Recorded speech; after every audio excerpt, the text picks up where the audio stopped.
Hello dear, good evening and welcome to my YouTube channel SR teaching point. दोस्तों, पिछले lecture में जो हम डिस्कस कर रहे थे टॉपिक, वो था हमारा राष्ट्रीय राज्य का उद्भव। उसमें हमने कुछ टॉपिक भी देखे थे, हम कहें तो कुछ फैक्टर्स देखे थे उसके, जो कि राष्ट्रीय राज्य के उद्भव में सहायक थे। उसमें हमारा पहला था सामंतवाद का पतन, दूसरा था सर्वव्यापी चर्च व्यवस्था,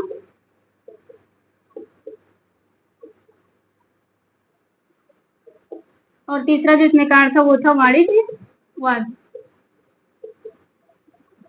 चौथा था हमारा पुनर्जागरण, और लास्ट था विचारकों का समर्थन।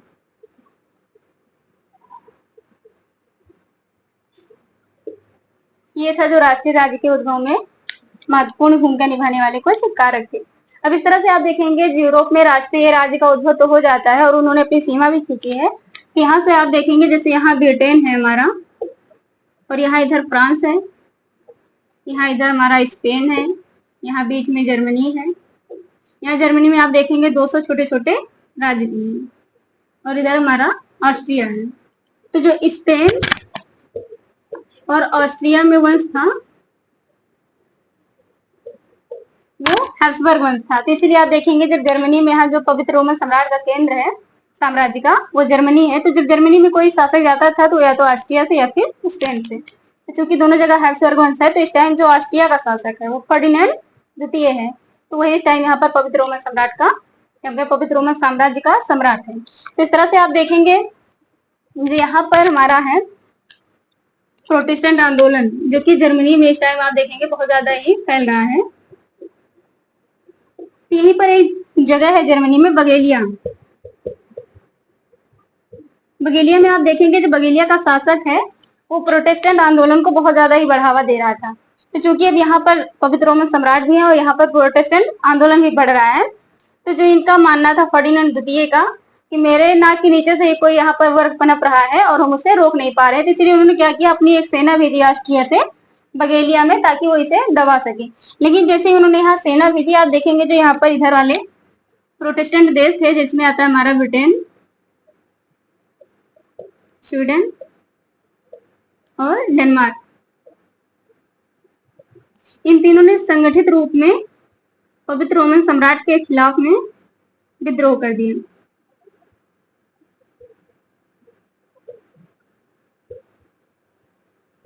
और जो कि ये जो युद्ध था ये हमारा चला था 1618 से 1648 तक, इसे ही कहते हैं हम 30 वर्षीय युद्ध। अब इसमें आप देखेंगे जो फ्रांस है, यहाँ पे फ्रांस में एक वंश है बूर्बो वंश। बूर्बो वंश का जो शासक है वो है लुई 13वां। और आपको पता भी होगा कि लुई 13वां जो था वो बहुत ही महत्वाकांक्षी शासक था, लेकिन उससे भी महत्वाकांक्षी उसका एक मंत्री था जिसका नाम था रसलू। तो यहाँ जो रसलू है उसे चूंकि देखेंगे आप, जो ये फ्रांस था ये रोमन कैथोलिक एक देश था। तो इस तरह से जब यहाँ पर युद्ध छिड़ा तो इसे साथ देना चाहिए था ऑस्ट्रिया का या पवित्र रोमन सम्राट का। तो यहाँ पर देना तो चाहिए तो साथ इसका, लेकिन इसने साथ किसका दिया, ये जो हमारे प्रोटेस्टेंट देश हैं। इसका जो रीजन है यहाँ पे, जो हमारी ये रसलूनी विष्णु है, जो यहाँ पे रीजन पड़ता था कि किस लिए इन्होंने इसका साथ दिया। इसमें आप देखेंगे पहले तो धर्म के आधार पर विभाजन होता था, जैसे हमारा एक था रोमन कैथोलिक, पूरा यूरोप जो बटा हुआ था, एक था रोमन कैथोलिक, दूसरा था प्रोटेस्टेंट। लेकिन पहले धर्म के आधार पर विभाजन होता था, अब राजनीतिक हित के आधार पर। तो वही आप देखेंगे जिसमें प्रतिस्पर्धा थी वो थी वंशानुगत प्रतिस्पर्धा। इसी कारण से जो यहाँ पे फ्रांस का शासक है, हम कहें जो बूर्बो वंश का शासक है लुई 13वां या रिश्लू, जो उसके मंत्री थे, उन्होंने पवित्र रोमन सम्राट का साथ न देकर के इसका साथ दिया, क्योंकि उसे मानना था कि जो ये हैब्सबर्ग वंश है इस टाइम यूरोप में बहुत ज्यादा ही प्रतिष्ठित या फिर हम कहें तो प्रभावी वंश है। तो अगर यहाँ पर ये 30 वर्षीय युद्ध में हार जाता है तो उसकी प्रतिष्ठा अपने आप धूमिल हो जाएगी। तो इसके बाद जो एक वंश उभरेगा वो होगा बूर्बो वंश। तो इस तरह से आप देखेंगे यहाँ पर इन्होंने जो साथ दिया था वो दिया इस प्रोटेस्टेंट देश का। शुरुआत में इन्होंने इसका साथ जो है वो चोरी चुपके दिया, फिर लास्ट में इन्होंने ओपनली हम कहें तो उसके खिलाफ में विद्रोह कर दिया, जो था पवित्र रोमन सम्राट। तो ये तो था यहाँ पे रोमन कैथोलिक देश की, हम कहें जो हमारा ये फ्रांस और हैब्सबर्ग वंश की। लेकिन ये आप देखेंगे जो एक मार्टिन लूथर थे, उनके जो अनुयायी थे वो थे लूथरवादी। और जो एक जर्मनी में एक और विचारक थे, उनका नाम था काल्विन, जो हमने पीछे देखा भी है। उनके जो अनुयायी थे वो थे काल्विनवादी।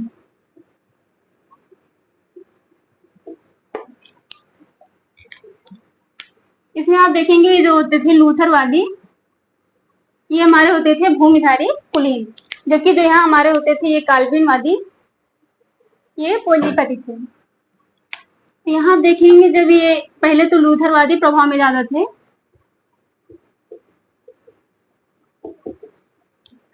जी लूथरवादी है। पहले देखेंगे आप मार्टिन लूथर ने जब विद्रोह छेड़ा था तो लूथरवादी पहले प्रभाव में ज्यादा थे, लेकिन उसके बाद आप देखेंगे जब काल्विन जी आते हैं तो जो ये काल्विनवादी अर्थात उनके जो अनुयायी हैं, जब उनका प्रभाव बढ़ने लगता है और पवित्र रोमन सम्राट जो है उन्हें दबाने लगता है, तो यहाँ आप देखेंगे लूथरवादी जो है ये भी प्रोटेस्टेंट को मानते हैं और ये भी, लेकिन ये उस टाइम जो साथ देते हैं वो पवित्र रोमन सम्राट का साथ देते हैं। यहाँ आप देखेंगे जो फ्रांस है वो कैथोलिक देश होते हुए भी साथ दे रहा है प्रोटेस्टेंट का, और जो ये लूथरवादी है ये प्रोटेस्टेंट होते हुए साथ दे रहे हैं पवित्र रोमन सम्राट का। यही आप देखेंगे जो 30 वर्षीय युद्ध का एक निष्कर्ष निकलता है वो ये था कि एक टर्निंग पॉइंट निकला राजनीतिक यूरोप के राजनीतिक हित में। अब यहां से ही हमारा आता है यथार्थवाद का कॉन्सेप्ट, कि अब कोई भी देश जो है वो धर्म का साथ न दे करके अपने राजनीतिक हित को पहले रख रहे हैं। तो ये हो गया हमारा जो 30 वर्षीय युद्ध था। अब इसके बाद आप देखेंगे जब ये इन्होंने लगातार 30 वर्षों तक युद्ध किया है तो जाहिर है दोनों पक्ष जो भी हैं बेवल हो गए पूरा एक तरह से। तो उन्होंने एक जगह जर्मनी में वेस्टफेलिया या वेस्टफेलिया जो भी है, तो वहां पे एक संधि होती है जिसे हम कहते हैं वेस्टफेलिया की संधि। तब उसे देखते हैं जो हमारी वेस्टफेलिया की संधि है, उसमें आप देखेंगे जो उसकी भाषा है या कहीं जो भी उसमें कहा गया है विचार, वो आज के भी हमारे आईआर के कॉन्सेप्ट में या जो भी इंटरनेशनल रिलेशन में बहुत ज्यादा ही हेल्पफुल होता है। तो हम आज देखने वाले हैं जो हमारा ये वेस्टफेलिया की संधि। अब यहाँ देखते हैं जो ये 1648 में हुई वेस्टफेलिया की संधि।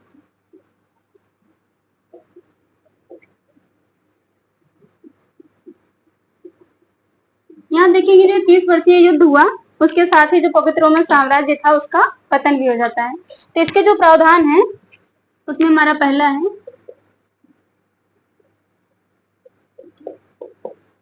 कि जर्मन राज्य का जो यहाँ पर छोटे छोटे राज्य थे जर्मन, तो पवित्र रोमन सम्राट के पवित्र रोमन साम्राज्य के पतन के साथ जर्मन राज्यों को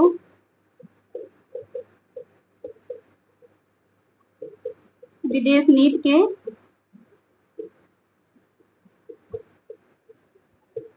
संचालन की स्वतंत्रता।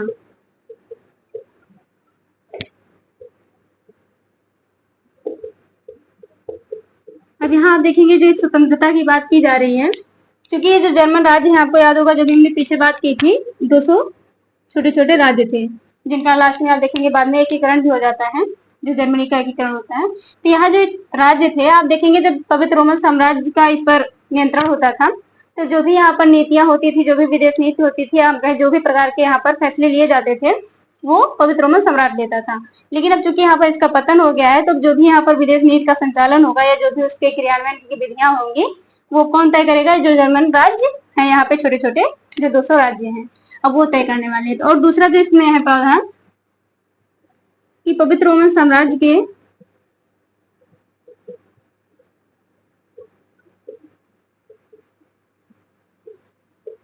पतन के पश्चात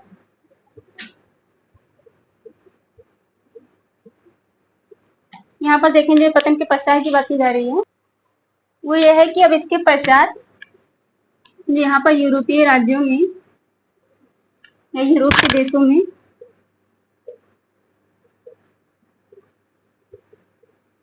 संबंध का जो आधार होगा वो धर्म ना होकर के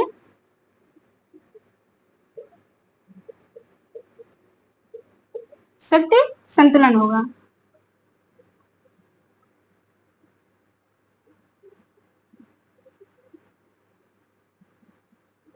अर्थात हम कहते हैं ये जो शक्ति संतुलन यहाँ लिखा हुआ है, इसका जो अभिप्राय है कि जो राज्य होते थे यूरोप के, उसमें एक तरह का नीति बनाई गई कि अगर कोई राज्य जो है बहुत ज्यादा शक्तिशाली हो जाता है तो उसके आसपास के जो राज्य हैं वो संगठन बना लेंगे और उसकी जो शक्ति है उसको प्रति संतुलित कर देंगे।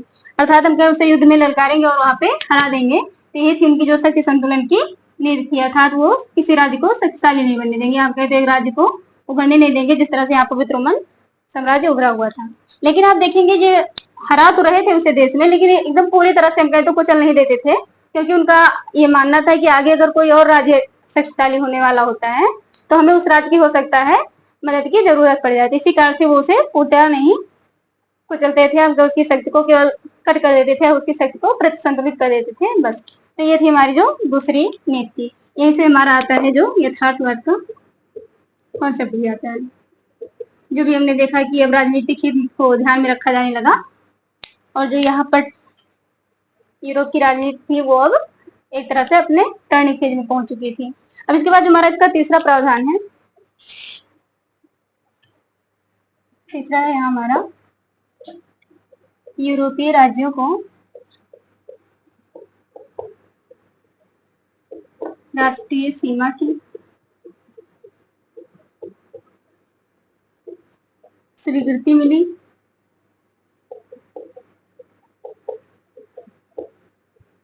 तथा चाहे राष्ट्र छोटे हो या बड़े हो,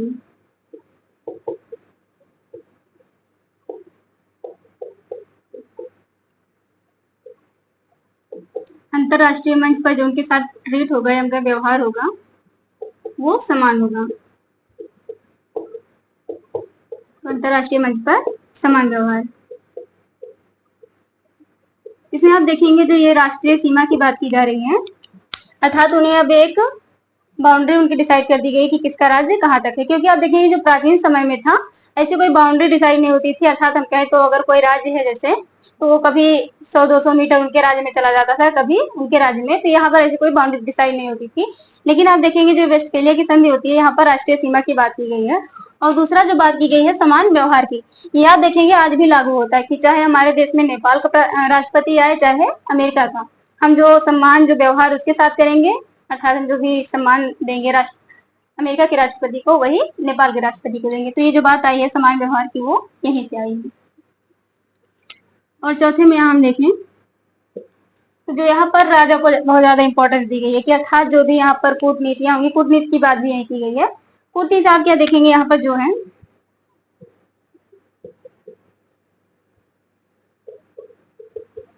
कूटनीति की बात की गई है। कूटनीति क्या होती है, जैसे अभी कोई दो पक्ष लड़ने वाले हो और अगर उसमें कोई तीसरा पक्ष जाकर के उसमें उसके विवाद की मध्यस्थता कर दे, आप कहे तो सुलझा दे, अर्थात युद्ध को रोक दे, वही होती है जो कूटनीति होती है। इसको आप देखेंगे इंडिया के पक्ष में भी लागू होती है। जब वहां पर पाकिस्तान से वार होने वाला होता है, जो शायद राजस्थान था, तो वहां आप देखेंगे जब कोई और नहीं आने वाला था तो यहाँ पर एक भाषण के तहत सब लोगों को संबोधित किया गया था कि कूटनीति का प्रयोग करें, और उसके बाद आप देखते हैं मध्यस्थता हो भी जाती है और युद्ध रुक जाता है। ये कूटनीति की बात। इसमें आप देखेंगे दूतों का आदान प्रदान भी होता था,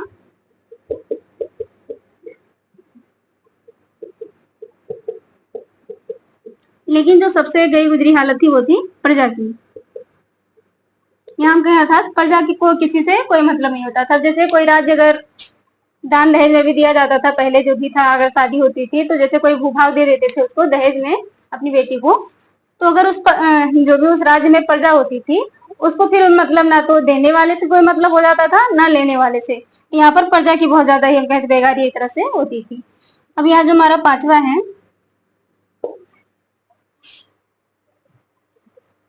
ये हमारा अंतरराष्ट्रीय विधि व्यवस्था की शुरुआत।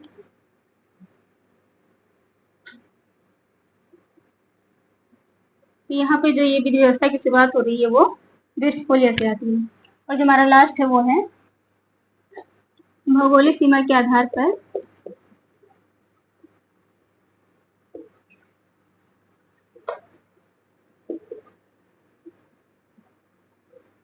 आधार पर राष्ट्रों का निर्माण। इस तरह से यहाँ आप देखेंगे जो हमारे 6 प्रावधान दिए गए हैं वेस्टफेलिया की संधि में। तो आप देख रहे हैं एक एक प्रावधान जो हमारा वो कितना इंपॉर्टेंट है। इस तरह से जब हमने इसके पीछे वाले में देखा तो वहाँ जर्मन राज्यों को स्वतंत्रता दी गई, और उसके पश्चात हमने जो भी देखा जो ये हमारा जैसे भौगोलिक सीमा के आधार पर है यूरोपीय राज्यों की स्वीकृति है। इसके साथ ही जो हमारा ये वेस्टफोलिया की संधि थी और साथ ही हमारा जो वर्ल्ड हिस्ट्री का हमने खंड का शुरू किया था वो यहीं पे कंप्लीट होता है। अब इसके बाद आएगा जो हमारा खंड खा होगा जिसमें हम स्टार्ट करेंगे प्रबोधन, लेकिन वो स्टार्ट करेंगे नेक्स्ट लेक्चर से। तब तक के लिए जय हिंद।